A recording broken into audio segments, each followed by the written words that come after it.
বঙ্গবন্ধু সাহেবের একটাই শুধু দোষ ছিল, স্বপ্ন দোষ। সারা জীবন শুধু স্বপ্ন দোষ হয়েছে, যাই করেছে ওনার নাকি স্বপ্ন ছিল।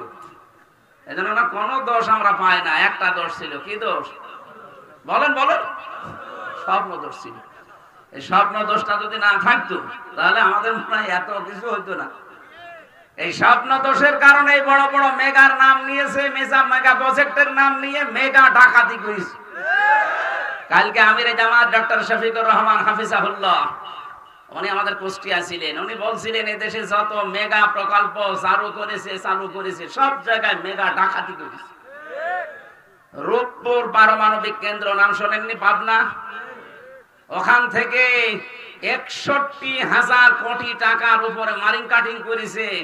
এই স্বপ্ন দোষ হয়েছে যার, তার ছোট মেয়ে।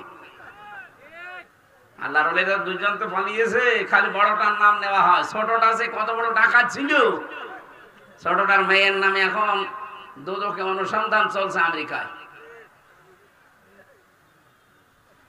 মনে হয় বংশটাই সমস্যা।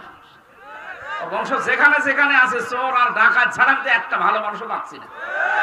বাইরের দেশে যে চুরি করা লাগবে, এ দেশের বদনাম হয়ে যাচ্ছে না?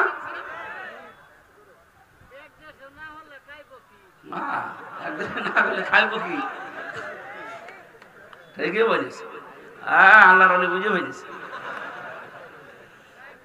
আমরা না খেয়ে মরি। এই যে লোকটা চেহারার দিকে তাকান তো মনে আছে সারাদিন খাইনি, আর তাদের খাবারের কোনো অভাব নেই।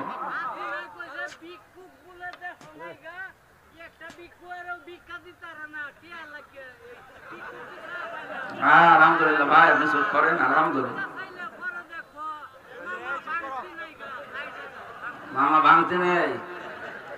আমার ভাইরা, আমি যে কথা বলার জন্য পর্যন্ত আসলাম, রাসূলকে শুধু ভালোবাসায় আলগা ভুয়া ভালোবাসা মেকি মহাব্বত করা না, আমাদের অনুসরণের মাধ্যমে প্রমাণ দেওয়া লাগবে।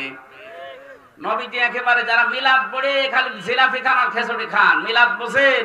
মিলাদ মানে কি? জন্ম। মিলাদ মানে কি? আপনার কি আছেন না চলে গেছেন? মিলাদ মানে কি বলেন তো? জন্মে নবীজি কি করেছিলেন? আপনি যে ৬৩ দিন জন্মদিন পালন করেন, মিলাদুন নবী পালন করে কয়দিন? ৬৩ দিন। জন্ম হতে কি ৬৩ দিন লাগে? কয়দিন লাগে? ১-১.৫ ঘন্টা লাগে, না ১০ মিনিট ৫ মিনিট লাগলো। আপনি এতদিন ধরে মিলাদ পড়ছেন, তার মিলাদের প্রথম শিক্ষা কি ছিল? সিরাত ইবনে হিশাম, হযরতে হালিমাতুস সাদিয়া বলেন, তাকে আমি প্রথমে জন্মের পরে যে কোলে তুলে নিলাম, ডান স্তন দিলাম, তিনি পান করলেন, বাম স্তন দিলাম, তিনি মুখ বের করে নিলেন। তিনবার লাগিয়েছি, তিনবারই মুখ বের করে নিলেন। চোখের ইশারা দিয়ে যেন আমাকে বসাতে চায়। মা হালিমা, জোর করেন কেন? আমি জানি আমার ডান স্তন অধিকার, আমি তো পান করেছি। বাম স্তন এটা আমার অধিকার না, এটা আমার দুধ ভাই আব্দুল্লাহর অধিকার। আপনার তো একটা ছেলে আছে, তার খাওয়া লাগবে না? হে মা হালিমা, দুনিয়ায় আমি তো মানুষের হক নষ্ট করার জন্য আসি না, এসেছি ভাইয়ের হক ফিরিয়ে দেওয়ার জন্য। যে নবী মায়ের কোলে বসে ভাইয়ের হক ফিরিয়ে দেয়, আর সেই নবীর উম্মত এখন যত বড় হয় ভাইয়ের হক মারার জম হয়। এখানে কত ফেরেশতা বসে আছে যারা ভাইয়ের জমি ফাঁকি দিয়ে নিজের নামে জাল দলিল করে লিখে নিয়েছে। যারা শরীক ফাঁকি দিয়েছেন, ভাই হোক বোন হোক, ওই দিন থেকে আপনার যত ইবাদত বন্দেগী কবুল হওয়া বন্ধ হয়ে গেছে। আর ২ নাম্বার, আপনি যখন মরে যাবেন আপনি ঈমান পাবেন না, বেঈমান হয়ে মরবেন।